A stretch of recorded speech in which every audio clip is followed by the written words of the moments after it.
You are all welcome back from the brief commercial break. Thank you for staying connected.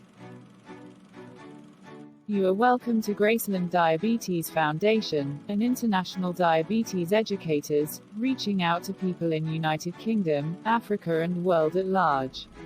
In our previous episode, we talked about diabetes and the types of diabetes. Today, in our midst is Mr. Freedom Ifea, Delta State National Coordinator, Graceland Diabetes Foundation. You are welcome, sir. Thank you. It's my pleasure to be here again. In today's segment, we shall be discussing the symptoms of each type of diabetes, the causes, and who is at risk.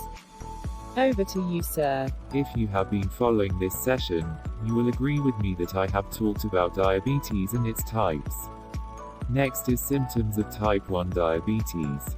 The symptoms of type 1 diabetes are increased hunger, increased thirst, increased urination, weight loss, blurred vision and fatigue. Who is at risk of type 1 diabetes?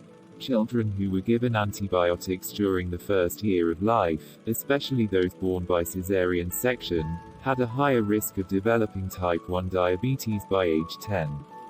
Does this type of diabetes have a cause so it can be prevented? Generally, diabetes causes varies depending on your genetic makeup, family history, ethnicity, health and environmental factors.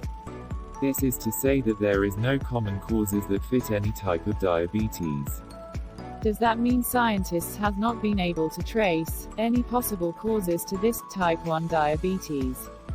The possible causes that can trigger type 1 type of diabetes are viral infection, chemical toxins within food, underlying components causing autoimmune reactions and underlying genetic disposition. Okay.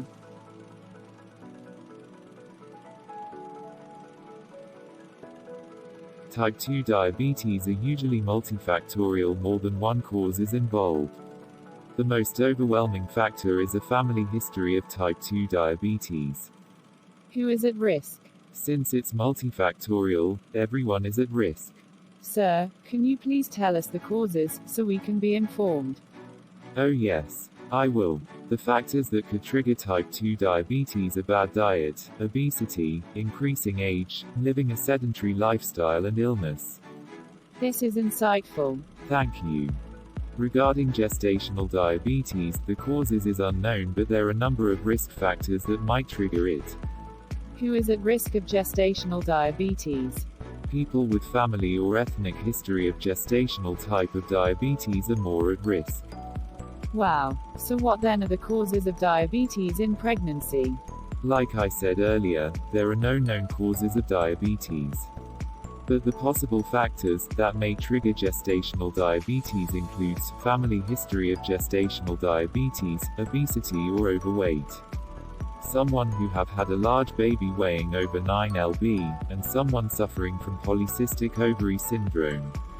Sir, apart from the above-mentioned possible causes of diabetes, are there other general causes of diabetes? Yes, there are other general factors that might trigger diabetes. Cushing's syndrome, whereby there is an overabundance of cortisol hormone. Glucagonoma, whereby there is a lack of equilibrium between levels of insulin production and glucagon production. And finally pancreatitis, which is known to increase the risk of developing diabetes. I am relieved. Thank you, sir, for your time. It's the pleasure of Graceland Diabetes Foundation. My regards to Graceland Diabetes Foundation and the team. All right. Thank you. That will be all for today. We shall discuss more in our upcoming videos.